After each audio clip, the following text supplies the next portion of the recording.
since 2024. Meyer is a super young pup at 21 years old, has been producing at such a high level. 16 WAR already at the age of 23. Dude's a young superstar. That's why he's number 15. Now we're in the top 15. So number 14, Rafael Devers. Now we're getting into the big boys. These are the big bats up here in the top 13, top 14 guys. So Devers is leading the AL in WAR this season on an MVP type season.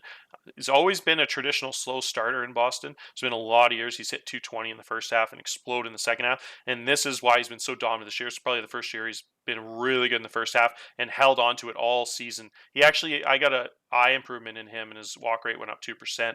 Did just fall back down to 50, but yeah, the guy's got a crazy 70 contact, 65 home run power profile, and like we mentioned in the third base ratings video, the guy's got amazing defense in TLG. Even if that's not the case in real life, he has been a plus defender and kills it over there at third base with that weight loss program he's on, 215 pounds. Yo, it makes me sick to my stomach how good Devers is. I've never seen him be this good in a sim this far. He's staring down the barrel of back-to-back 1,000 OPSs, back-to-back years of 160 or higher OPS pluses, and back-to-back 6-4 seasons. He's so good.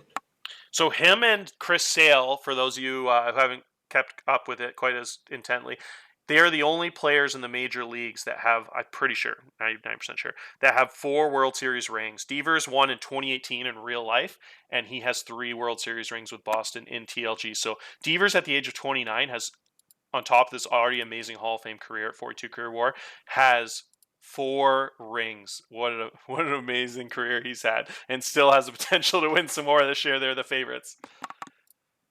Yeah, no, it's just insane. Especially at a money position like third base. He's so good. Yeah, all right, moving on here. Enough. I think he solidified his spot in the top 15. So number 13, one spot ahead, is Zion Bannister. I gave Zion Bannister the nod over Devers and Meyer and a couple of those guys that have really proved it, like Jack Flaherty, just because he is just turned into this athletic superstar, and he also has a pretty close bat to those guys. But the dude plays center field with 75 speed and 70 range, and he's been probably, if not the biggest reason Texas has had the second best record in the league. The guy's 65 power in center field with that bat and range and eye. He just is.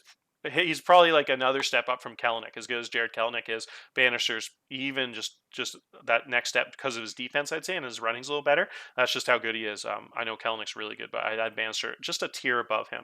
The guy is a really high level center fielder. He's also a switch hitter to boot. Yeah, no, he's unbelievable. It's just everything you want in a center fielder. The only thing that's scary about Bannister for me is his injury proneness, Yeah. but I'm gonna roll the dice on that. He's a 6-war player. I'm totally fine rolling the dice on that and putting him out there every single day. How similar? Yeah, you'd have to think this guy would be the closest we've probably had to Ken Griffey Jr. in the last 30 years if TLG was real. Would you say there's anyone else that I know in real life? What's that White Sox guy that was at Boston or TLG? But he's that White Sox center fielder again. Oh, Yeah, Luis Robert? yeah. He's pretty close to that Griffey profile. That huge 6'3" rangy center fielder. But yeah, Bannister's probably the closest I'd seen to Griffey personally in 30 years since Griffey was a young pup. It's a hot take. Bannister don't quite got the boom in the bat. You need more boom in Yeah, a Griffey, little bit. big rangy guy can hit some bombs. Let's see him come back next year. Hit 35 for me. We'll have that combo. That's a good point. I was thinking he did hit a few more in those other seasons, but yeah, in the mid 20s, you're right. Like freaking Griffey's like a 50 home run guy, so I was probably a little bit premature on that. I actually agree now that I hear your side of it. Next up is my boy Drew Romo. I'm sure some of you might think this is some bias, but a lot of the same reasons we just talked about Austin Hedges, Drew Romo brings the same thing to the table. If you saw the pitchers I just won the World Series with last year, you wouldn't think that would probably be good enough pitching staff to win a World Series, especially over Boston and Pittsburgh, the two teams I had to beat to get there with all-time staffs. The main reason is because Drew Romo is a god, an absolute god in this game, and he has just turned into one of the best players in the league, in my opinion. The dude's CERA as a catcher has just been sub 4 every single season. And in my opinion, he has saved me close to 80 runs a season. I think might sound a bit crazy, but if you look at my team history, you go to the Phillies on my screen here. You look at my team history since TLG started in 2020. look at my runs, or where is it here? My team ERA. So it was 4.58, 4.39, 4.29, and then Romo took over, and it dropped almost a whole point, and it's been in the threes pretty much every year. I've had a really bad year this year. It's back up to 4, but 3.6, 3.8, 3.7.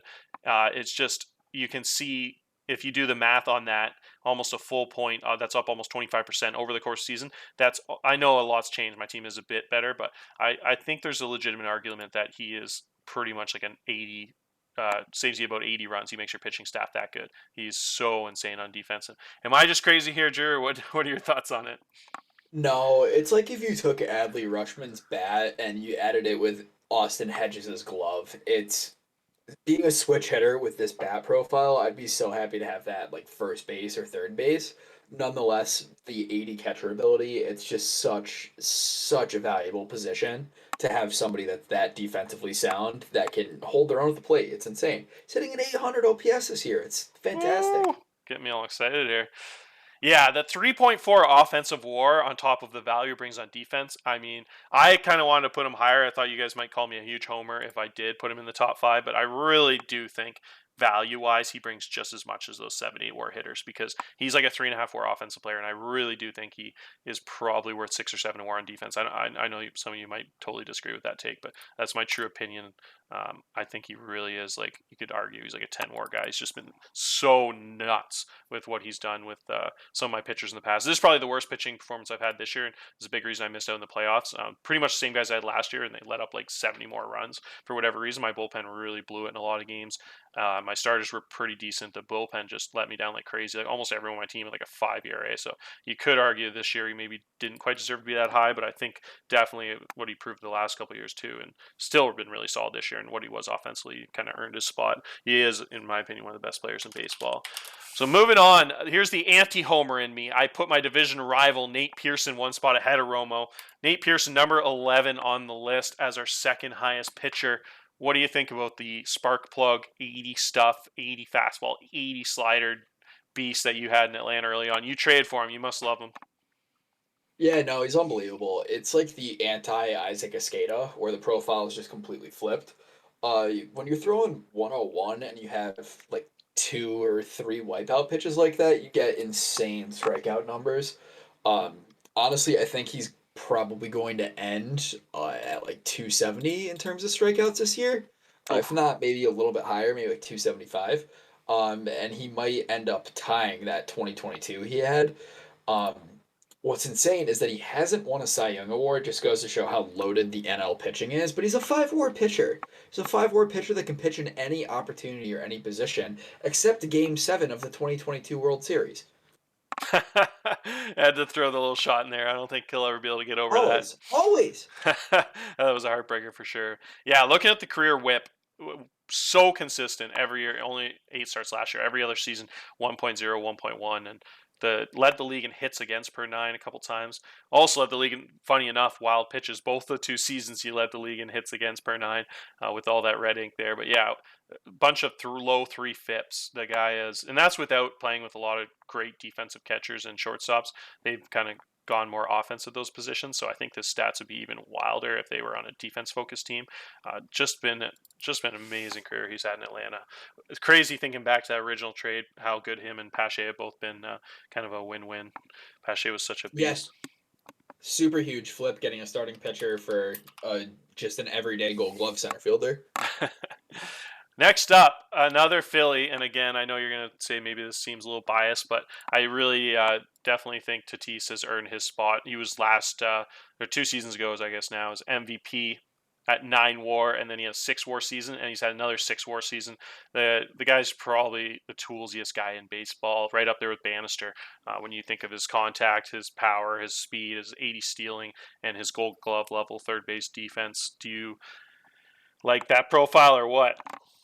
Yeah, no, this is what I was talking about, like some of those earlier shortstops about their transition to third. He's got doesn't quite have the range of some of those guys, but he definitely started the league off as a shortstop and transitions over to third, and the bat just explodes. One thing that is wacky and super fun about Tatis is that I actually think he's a bum because he's only going to hit 4 or 5 triples this year when his player batting stats is full of red ink for third base. Not leading in triples 3 years in a row actually docks him way lower on my list, but he's the best third baseman in baseball. I am super mad at him right now, so I'm going to trash him a little bit. The guy let me down and pretty much cost me the playoffs this year. I needed him when I needed him coming most a couple sims ago. I'm pretty sure he went 0 for 25 in the first 5 games. It was a make or break sim with like 4 sims left. I was a couple of games down, had a couple of huge games against Washington, some teams, and I was just watching the highlights at work there.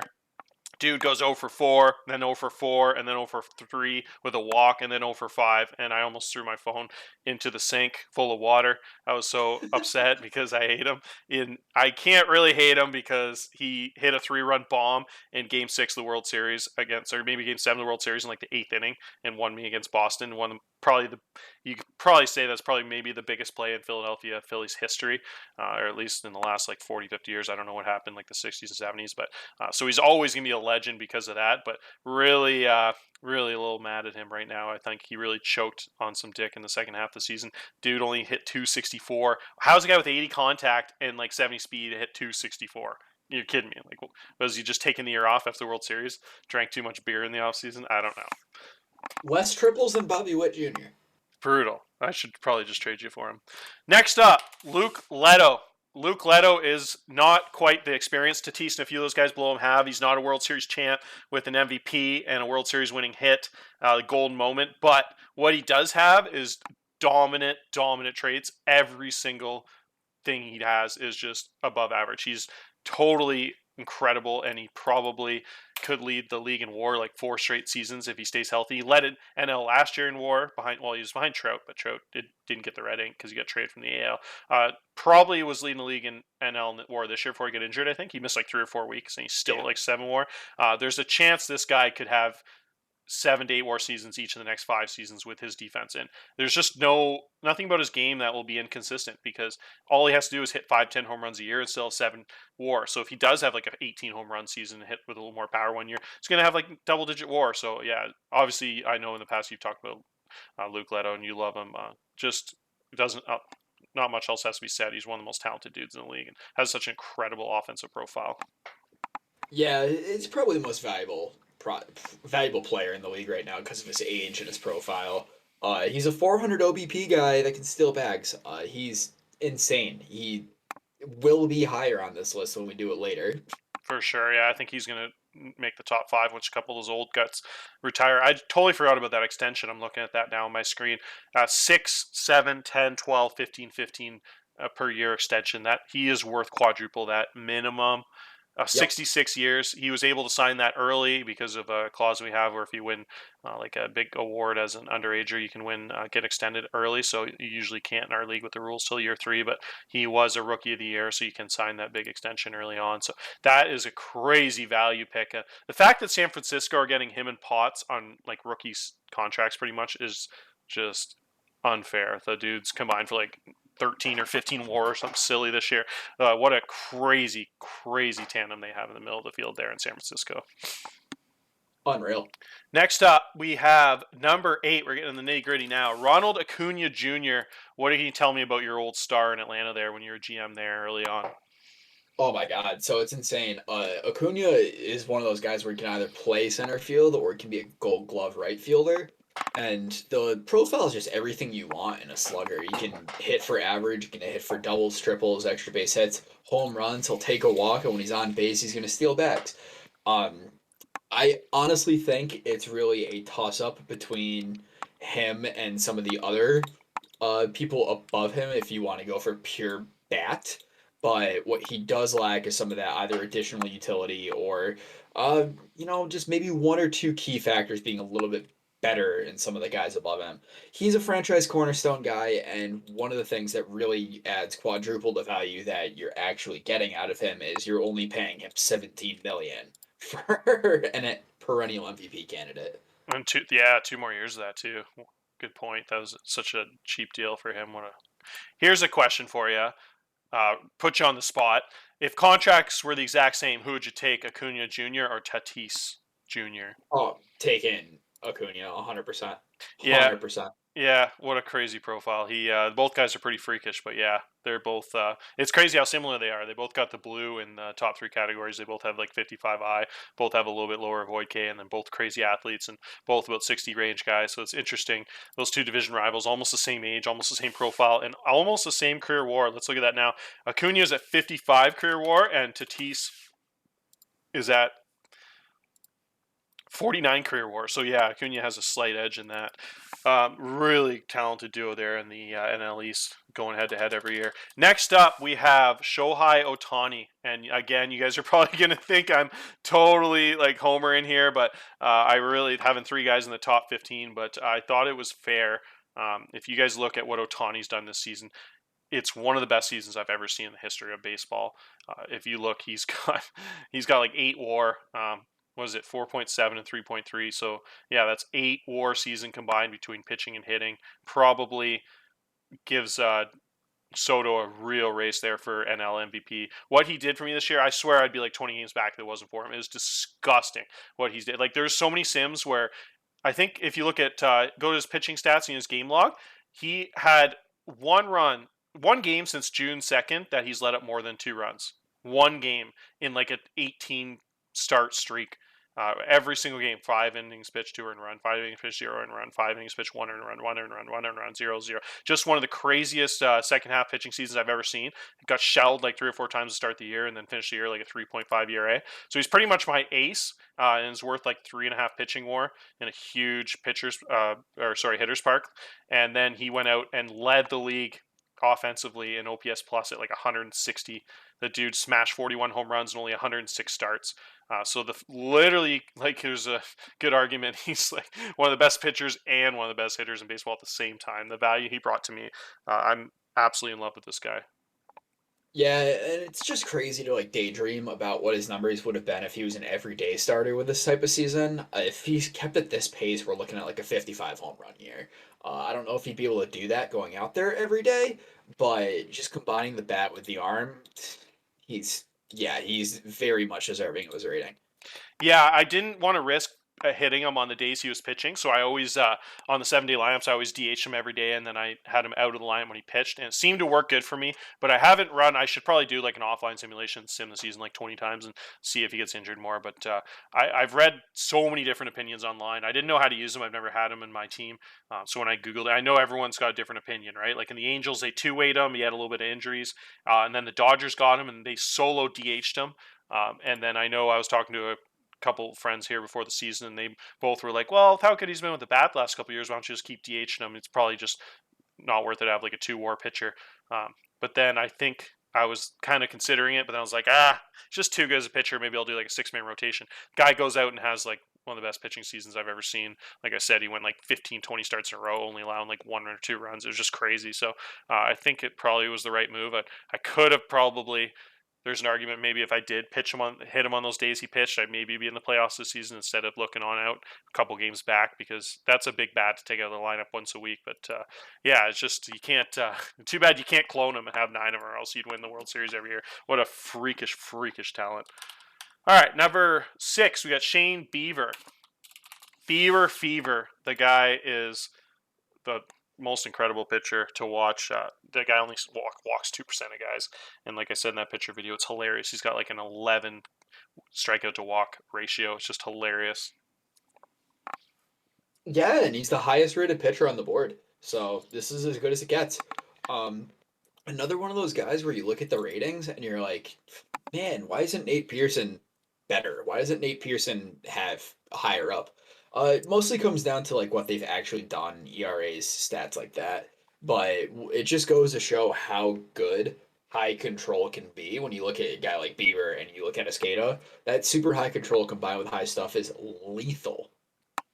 Yeah, the guy's actually had a little bit of a down year this year compared to years past. It's Down still year, number huh? yeah 11K to B ratio, and it's a down year. If you look at the years past, like 8 WAR, his FIP was 2.6, and then low threes, and then this year's yeah, it's not really down year. It's kind of career average, but just not that insane 2024 season where he had 8 WAR. But yeah, I thought he deserved the number 1 spot. I gave my reasoning in the pitching video. I just thought the guy has just been so consistent for so long, and he just does never walk anybody, and he's not letting up too many base hits. So he's just so consistent in every single game.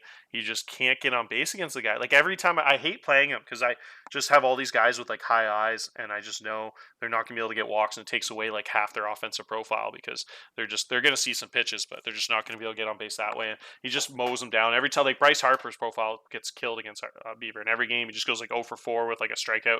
I just can't seem to get those like 1 or 2 walks like he when he was younger. I mean, with that 75 eye, so just neutralizes those like patient hitters so much. It's just such an amazing pitcher, and you probably could say maybe I should have had a few more pitchers higher up on this list, but I just as good as Pearson, some of those guys were like Acuna and Ohtani and those guys. It's just really hard to put a pitcher up on the tier of those guys. How dominant those guys, everyday players, have been. Next up, Hudson Potts, and I have been obsessed with this guy. I've talked about him a lot, so we probably don't have to go over his profile for long. What do you think about the 75 power from the middle infield position? Yeah, that's the thing, is that this profile as a corner outfielder, he's probably 10 to 15, maybe 15 to 20, but playing second base, My God. it's like game breaking. It's unbelievable. He's gonna lead the league in home runs at second base. I just can't ever remember seeing a more amazing mid 20s progression. I've seen some guys have crazy TCRs when they're young and they go from like, 60 contacts, 75 or something like that from like the age of 22, 24. The guy just randomly at 26 years old, 25 years old, jumps 20 points in contact and 15 in power to an already decent like major league level third baseman who's probably like a 1 or 2 WAR player as a third baseman with 60 range, 65 arm or even a second baseman, but just like could get you some at bats. Wasn't even really like a full time player. Like when he got, I think he got traded. It's crazy looking back at that trade now. Just to see San Diego Padres to the Giants. I have along with Matt Strom. No idea who that guy is. Retired now. Fitzgerald was in that trade. Who's like a 50 bat, 45 double A, triple A type guy. What a crazy, and at the time he just wasn't this player. That's what I love about the game, the TCR. That happens in real life. You get the Jose Batista in their mid 30s, all of a sudden just explode and turn into a new player. So I absolutely love that about Other Park, and he's probably the best example of that. 25 years old, just getting like 50% better. What an amazing Yeah, talent. just literally learning what launch angle was. So yeah, he's on this list above Acuna and Tatis Jr. and Leto. That's just shows how highly I think of them.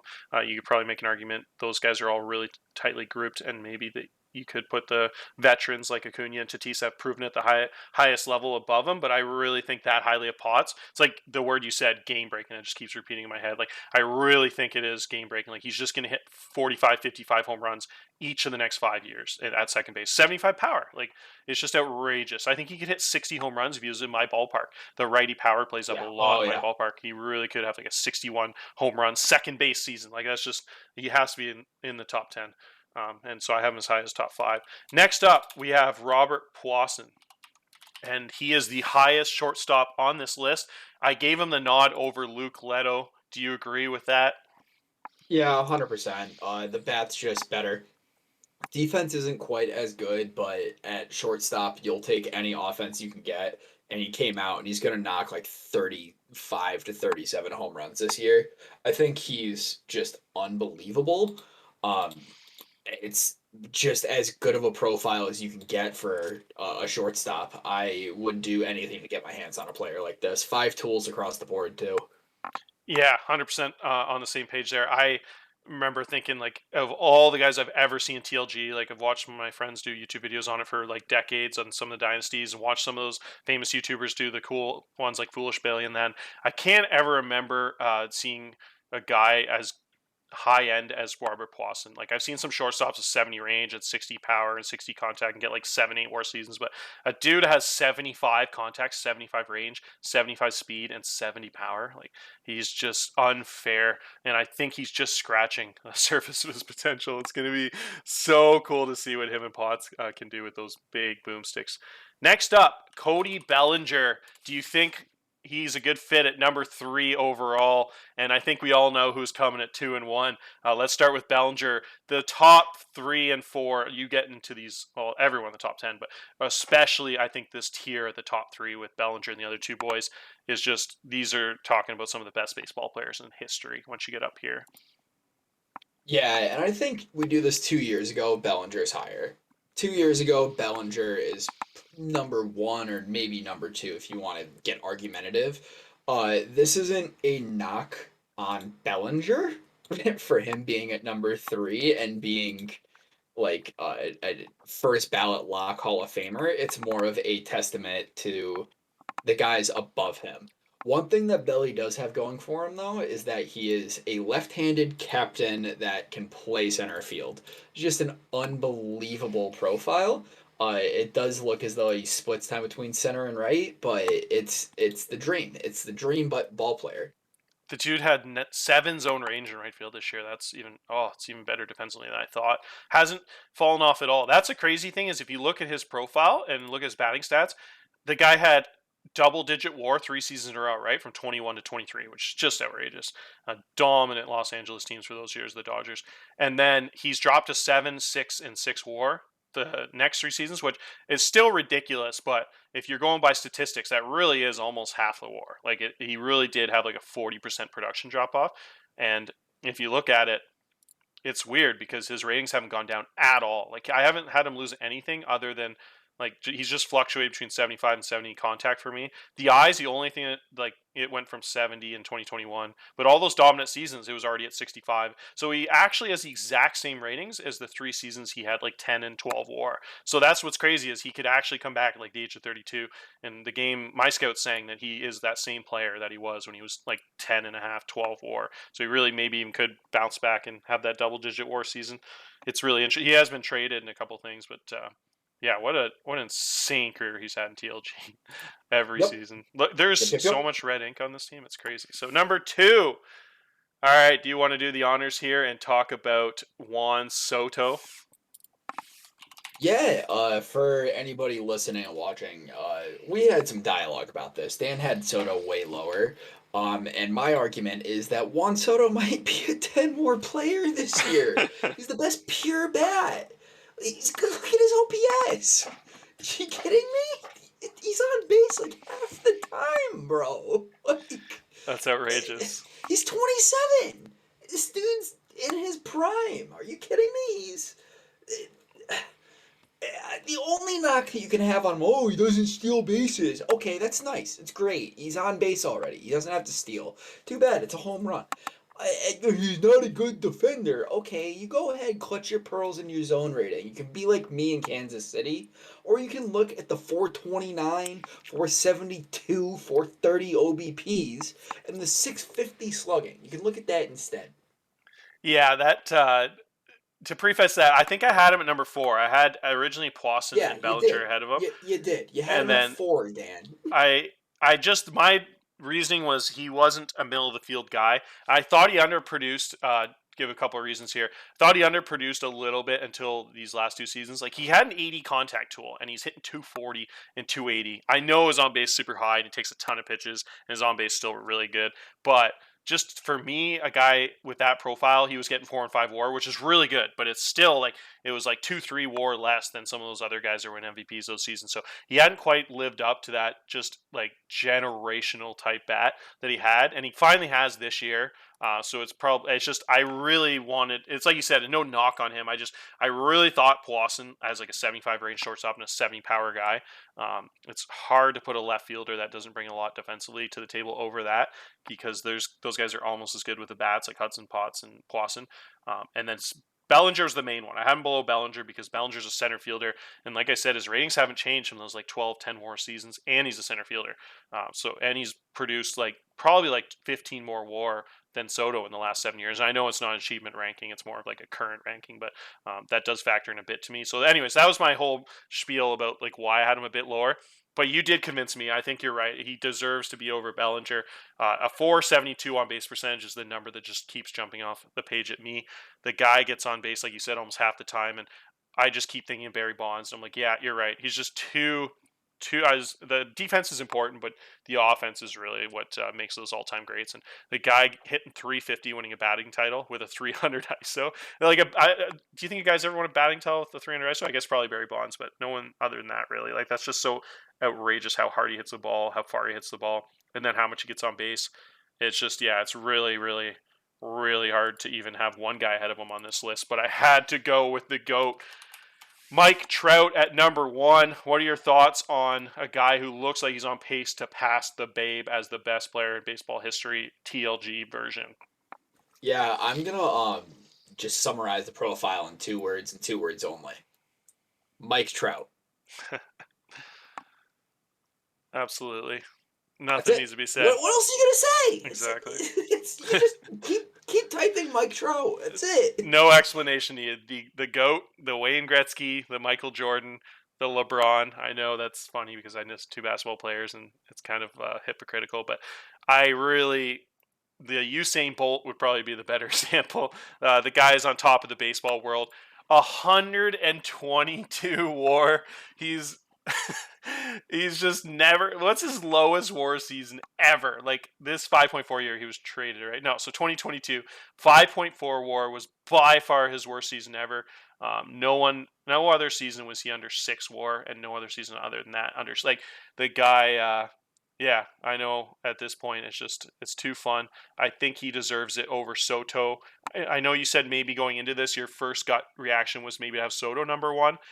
But like I said, maybe it's too much of a lifetime achievement award. I know this season Soto does have about 30 points higher in on base percentage and is at 8 more home runs and another WAR and a half.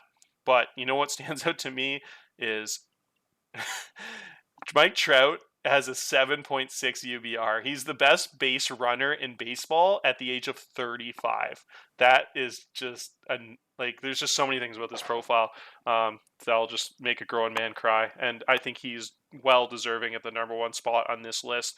So that brings us to the end, Drew. The only thing I would say if I was critiquing my own list, the number 1 thing that would jump out at me would be I probably could have had a few more pitchers ranked higher, and it probably seems like I'm a little bit heavy on the positional players, but I don't know. Like it's just with how good these positional guys were, and the pitching's good, but it just seems like there's a lot of above average pitchers, but there's a really heavy top 20 of the 30 positional player like star group.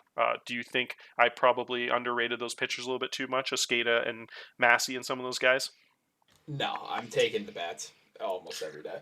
I Yeah, think the value of a 5 WAR bat is more impactful than a 5 WAR pitcher. I think pitcher stats kind of get really bogged down compared to like individual performance, and the pitchers can't completely win a game by themselves. You have to really rely on a bullpen. So like even your guys, like Ohtani only netted like 9 wins. Yeah, he's great. What's his final decisions in the games he starts? It's probably closer to 500. Whereas like a guy like Tatis or Acuna can like actually win a game themselves by hitting a 3-run home run. I'll take the bat every day. That's why I think Austin Hedges is broke, no drip. I think Gary Sanchez is the GOAT.